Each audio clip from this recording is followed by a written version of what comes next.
কি রাগ করলেন? রিপোর্ট সাবমিট করতে পারছেন না?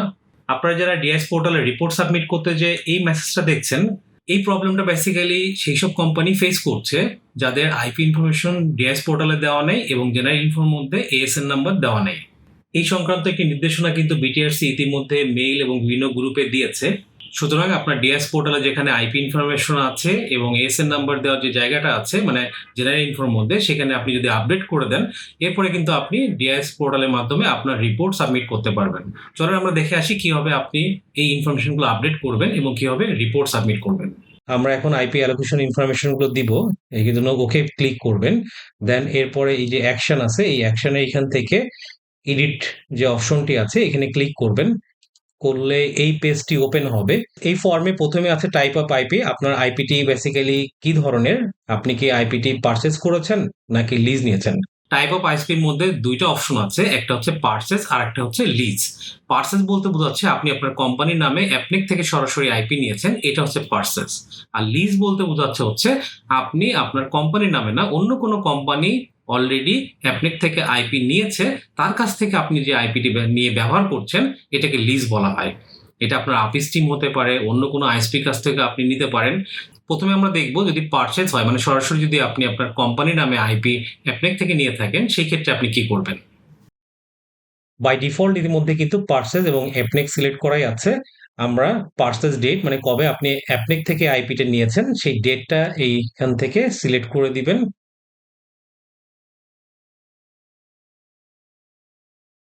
এরপর হচ্ছে নাম্বার অফ আইপি, IPv4 কতগুলো আইপি আছে সেই ইনফরমেশনটা এখানে দিতে হবে, আর IPv4 এর ব্লকটা এখানে দিতে হবে। আমি IPv4 এর ব্লকটা দিয়ে দিয়েছি।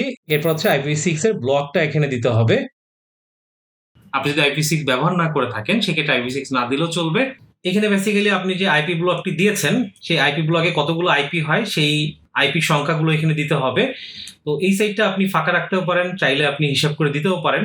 কারণ মেইন সমস্যা হচ্ছে IPv6 এর ক্ষেত্রে, কারণ IPv6 এর এই যে ব্লক, এই ব্লকে কতগুলো আইপি হয় এটা আসলে ক্যালকুলেশন করে বের করতে হবে। সো এটা ফাঁকা রাখলেও কোনো ঝামেলা নেই। এরপরে আপডেটে ক্লিক করবেন। আপডেটে ক্লিক করার সাথে সাথেই কিন্তু রিপোর্ট সাবমিট করার অপশনগুলো কিন্তু ওপেন হয়ে যাবে। আমরা এই মুহূর্তে আপডেটে ক্লিক করছি না, কারণ আমরা এখন দেখব কি যদি আপনি আইপি লিজ নিয়ে থাকেন সেক্ষেত্রে আপনি কিভাবে ইনফরমেশনগুলো দিবেন। যদি আপনি আইপি লিজ নিয়ে থাকেন সেক্ষেত্রে টাইপ অফ আইএসপি এখানে ক্লিক করে ড্রপ ডাউন থেকে লিজ এর সিলেক্ট করে দিবেন। এরপরে টাইপ এখানে ক্লিক করবেন। ক্লিক করার পরে এখান থেকে আপনি সিলেক্ট করবেন বেসিক্যালি আপনি যে আইপিটি ব্যবহার করছেন এই আইপিটি কার কাছ থেকে লিজ নিয়েছেন, আইএসপির কাছ থেকে নিয়েছেন না আইএসপির কাছ থেকে নিয়েছেন, সেটা এখান থেকে সিলেক্ট করবেন।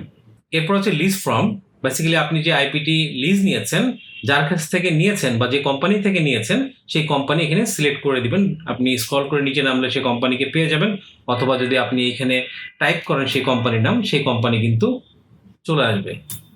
লিজ ডেট, বেসিক্যালি আপনি যে আইপিটি লিজ নিয়েছেন কবে নিয়েছেন সেই ডেটটি এখানে দিতে হবে।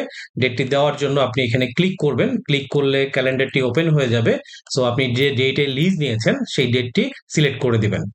আপনি যে আইপিটি নিয়েছেন বা যে আইপি ব্লকটি নিয়েছেন সেই ব্লকটি এখানে দিতে হবে। IPv4 হলে IPv4 এখানে দিতে হবে এবং IPv6 হলে IPv6 এর এখানে দিতে হবে। দেওয়ার পরে সেম আপডেটে ক্লিক করবেন, আপনার ইনফরমেশন আপডেট হয়ে যাবে এবং আপডেট হওয়ার সাথে সাথেই কিন্তু আপনার জন্য ডিআইএস রিপোর্টের যে পোর্টালটি আছে, মানে ডিআইএস রিপোর্ট সাবমিট করার জন্য যে অপশনগুলো দরকার হয়, যে মেনুগুলো আছে সেই মেনুগুলো কিন্তু এনাবল হয়ে যাবে। চলেন আমরা দেখি আপডেট ক্লিক করার পরে কি হয়। আমরা আপডেটে ক্লিক করার সাথে সাথে কিন্তু আমরা রিপোর্ট সাবমিট করার সব অপশনগুলো পেয়ে গিয়েছি।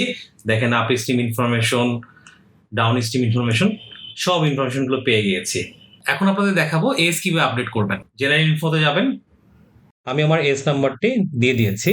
দেওয়ার পরে স্ক্রল করে নিচে নামবো, নামার পরে সেভ চেঞ্জ এখানে ক্লিক করব। দেখেন ইনভ্যালিড এস নাম্বার, আমার যে এস নাম্বারটা আমি দিয়েছিলাম এটা ইনভ্যালিড বলছে। এখন কি করবেন? আপনার এস নাম্বার সবকিছু ঠিক আছে, তাহলে এই রকম সিচুয়েশন যদি আপনি ফেস করেন সেক্ষেত্রে কি করবেন? এই সমস্যাটা তারাই ফেস করবেন যাদের একের অধিক লাইসেন্স আছে।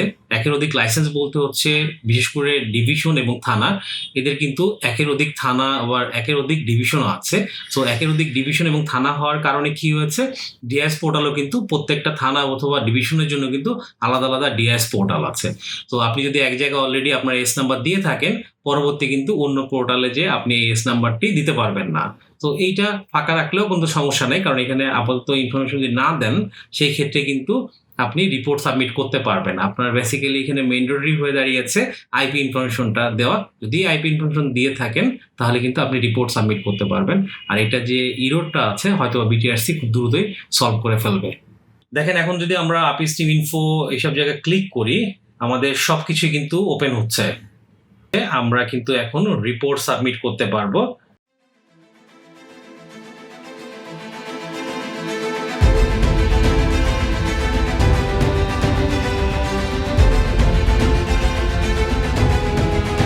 আইপি ইনফরমেশন আপডেট করার পরে কিন্তু আমরা সাকসেসফুলি আমাদের ডিআইএস পোর্টালে রিপোর্টটি সাবমিট করতে পারলাম। আশা করি আপনারা যারা এই ধরনের সমস্যা ভুগছেন বা এই ধরনের সমস্যা ফেস করছেন, আপনারা আপনাদের আইপি ইনফরমেশন আপডেট করার পরে আপনারাও কিন্তু আপনাদের রিপোর্ট সাবমিট করতে পারবেন। আজকে এই পর্যন্ত, পরবর্তী দেখা হবে নতুন কোনো ভিডিও নিয়ে। সেই পর্যন্ত সবাই ভালো থাকেন, সুস্থ থাকেন। আল্লাহ হাফেজ।